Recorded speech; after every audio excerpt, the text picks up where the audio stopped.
Hey guys, Mike, your host of Craft Beer Storm. How are you today? Hope you and your family are safe, getting through this pandemic that is still apparently here.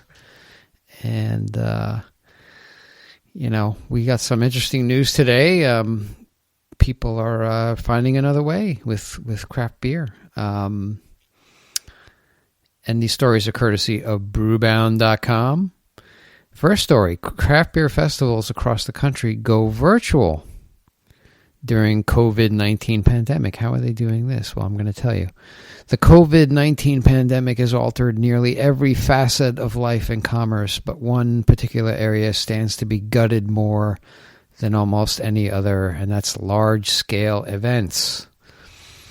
In the beer industry alone, event casualties are numerous. The Brewers Association has now canceled 3 of its marquee events, including the annual Craft Brewers Conference in San Antonio, Texas, SAVOR Beer, and that's a big beer festival where they pair it with food, and then it's a food pairing event in Washington D.C., and then also a HomebrewCon, which is in Nashville, Tennessee. That was supposed to go, I think, a couple weeks ago. They said they were still going to do it, but now they canceled it apparently.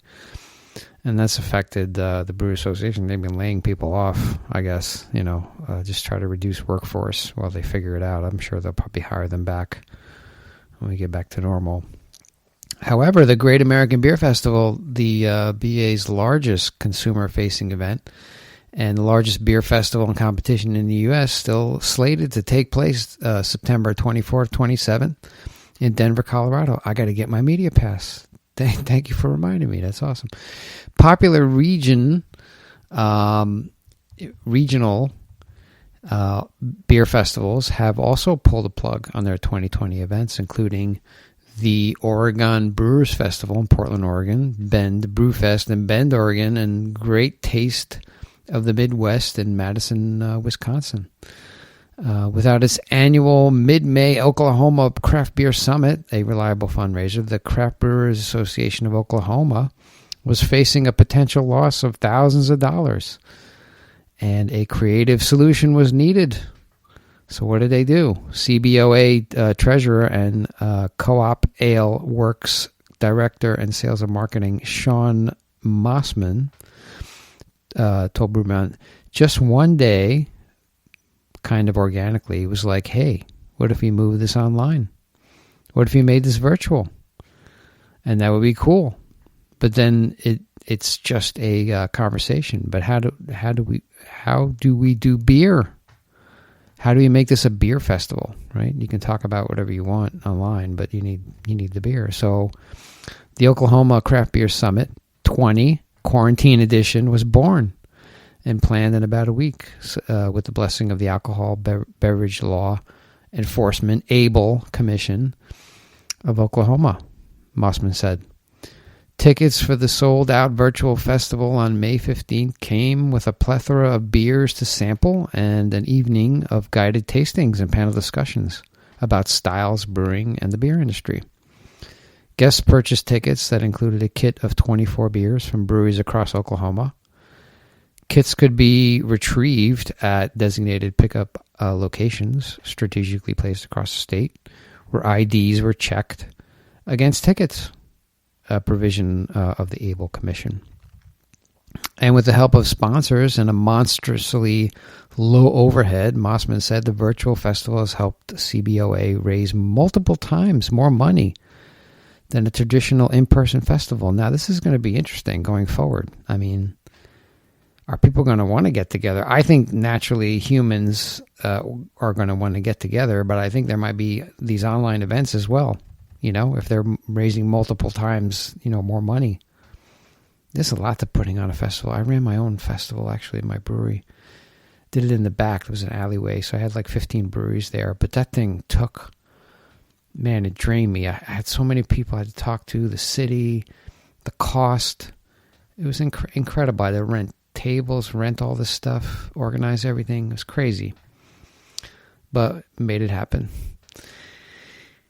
And, he's saying we're spending about $3,000 to raise about $50,000. So we're pretty fortunate. he said, this would take us probably 3 festivals to generate this much revenue. And really our only real expenses as a guild is probably our lobbyists at the Capitol. We're pretty self-governed and self-run, but that is our biggest expense and the most necessary expense. I guess they have lobbyists there trying to push this through, and they did. Untapped, the online app, beer app where you can go on. If you don't have it, you should download it. It's pretty cool. Or whatever beers you try, you can record it, give it a rating, and then you know what you tried. You can search breweries, try a beer, and give it a rating. We'll also host a virtual beer festival online on June 13th and 14th. The participants have the option of 2 experiences, one with beer shipped to them and one in which they purchase their own. Drinking socially packaged costs $89.99, includes 11 beers to samples during 2 virtual panels, $10 gift cards to the Untapped merchandise store, and halftime beverage. The event's retail partner and beer shipper beer packages can be shipped to zip codes in 28 states and Washington, D.C., according to local laws. I wonder if they could ship to my state. That's interesting. The stay-at-home stream package costs $15 and includes access to the virtual panels and is available everywhere. That's just so interesting, right? Go online and try the beer while these guys are doing it. And a portion of the sales from both tickets will be donated to the Restaurant Strong Fund, which supports out-of-work and service industry employees, so it's a good thing. The Harpoon Brewery in Boston, Massachusetts, annual 5-mile road race has taken runners through the streets of brewery's Boston neighborhood for 18 years. But this weekend, the 19th edition of the fundraising race will be virtual. The company's website said, run, walk, push, hand cycle, skip 5 miles on Sunday, May 17th from your house on a treadmill or on a trail using proper safety precautions. Entrants received a printable bib to wear during their run and a race bag filled with gifts from sponsors in the mail. Some race packages included T-shirts and a beer and a ticket to the festivals at the brewery in the future. The race raises funds for the Angel Fund of ALS Research, another great organization.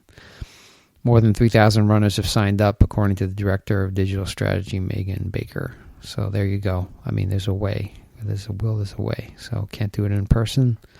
Do this virtually, and I think that's fantastic. Good news, right? Here's some bad news. California ABC investigation finds delivery apps allowing minors to order alcohol. What? That's the risk of this stuff, right? When you order it online.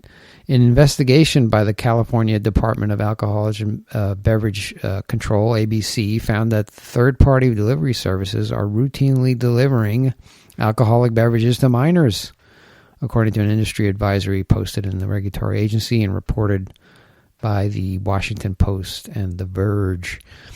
ABC wrote, most concerning is that minors are routinely able to purchase alcohol through delivery from restaurants. There have been instances in which the licensee's own employees have done so, but a far greater rate has been evident among third-party delivery services. Licensees are responsible for these unlawful deliveries, and the department encourages licensees to review the practices of these services and their reliance on them. The ABC added that it is found that employees of third-party services are largely ignoring guidelines set up to prevent the sale of alcohol to minors. In this advisory, the ABC reminded licensees that they are ultimately responsible for the delivery of alcoholic beverages away from their premises, even if those deliveries are made on behalf of the third-party services and are subject to arrest and criminal prosecution. So this is no matter what assurances the delivery service may have provided to the licensee, the ABC said. So they can go back to the restaurant if these third-party services are delivering to minors and arrest these guys. Man, criminal prosecution, so it's a big deal. What they're really supposed to do is ask for a license or something, of an adult when they're delivering this stuff, and they're not doing that. So I guess they have a point, I mean, you just got to do it and do it by the law. You can't be delivering alcohol to minors. It's just not, the law. So they got to step it up. And our last story, Idaho-based hardware brewing company defies executive order and risks license. You're seeing this all over the country. We talked about Maine, Sunday River Brewing Company. The guy opened up on May 1st, and in the afternoon, the state came in and took away his licenses. So there you go. Then he opened up again, I think, after that. And I don't know. I'm trying to get him on the podcast. If anybody knows him, send him my way. Michael@craftbeerstorm.com. Kendrick, Idaho-based brewpub hardware brewing company is at risk of losing its alcohol and beverage license after reopening in defiance of Governor Brad Little's executive order shutting down bars and restaurants, the Lewiston Tribune's reported, citing a letter sent to the brewpub by Idaho State Police. So, they opened, but they didn't take their license away yet. Although Little's reopening plan would allow hardware brewing to open potentially on May 16th as part of a second wave of business reopenings if the state doesn't record a significant increase in COVID-19 cases. The brewpub opened in public in May 1st, according to Lieutenant Governor Janice McKeekin. Hardware co-owners Morgan, Doug, and Christine Lohman discussed reopening on Laura Ingram's Fox News program on Monday night, so they were at National. Christine Lohman explained that hardware attempted to survive on takeout, but there wasn't enough business. She said it's a destination place. They do not drive 35 miles or more for me to come out in a hazmat suit and hand them a burger, so we're starving slowly. The conversation spilled over to the brewpub's Facebook page, where hardware accounts stated this virus is totally overblown and it's not killing the productive and healthy in our society, which is, what are you going to do? People think that, but I guess, certain people say it, but whatever. Morgan Lohman told Ingram that the family has hired San Francisco-based lawyer Harmeet Dillon to represent the company. Dillon specializes in commercial litigation, employment law, First Amendment rights, and election law matters, according to her firm's website. So that's a problem. What is it? Is it First Amendment? Rights. Freedom of speech, and are governments overstepping their reach? That's the question. What do you do?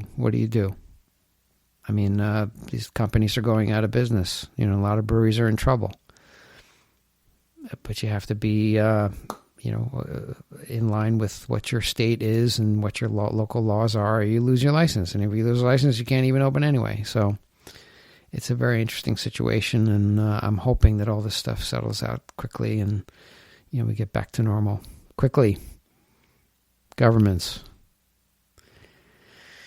Okay, so that's my craft brew news for today. If you like what we're doing, go on our website, give us a rating and review, subscribe, go on iTunes, go on whatever you're downloading on this on, and tell a friend, tell 10 friends. Just get them involved. That helps us get up in the rankings and we get out to more people. Our downloads are increasing. This is awesome.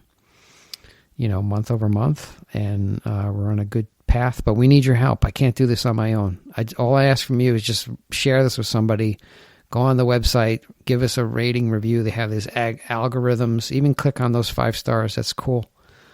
That'd be awesome. It just gets us up there in the rankings, and more people listen to us, and we get the gospel of craft beer out there. I got to do also like maybe a virtual happy hour or something like that. I keep talking about it, but I got to do that. Maybe next week I'll start. Just get people on.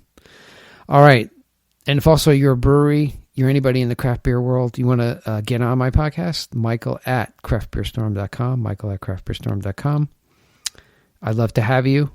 We're looking for guests, get you on, talk about the current environment, and, we'll talk about beer, how we're going to get back to normal.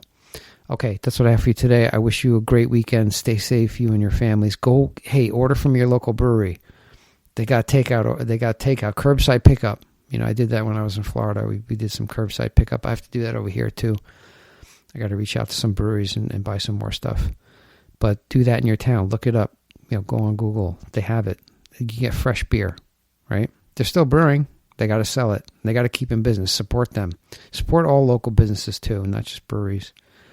These guys put their blood, sweat into their businesses, and they don't want it stripped away from them. We got to combat this closure nonsense. We got to open again. Got to get everything open, back to normal. Okay, that's what I have. Have a great weekend. We're going to talk to you on Monday with another guest. Take care.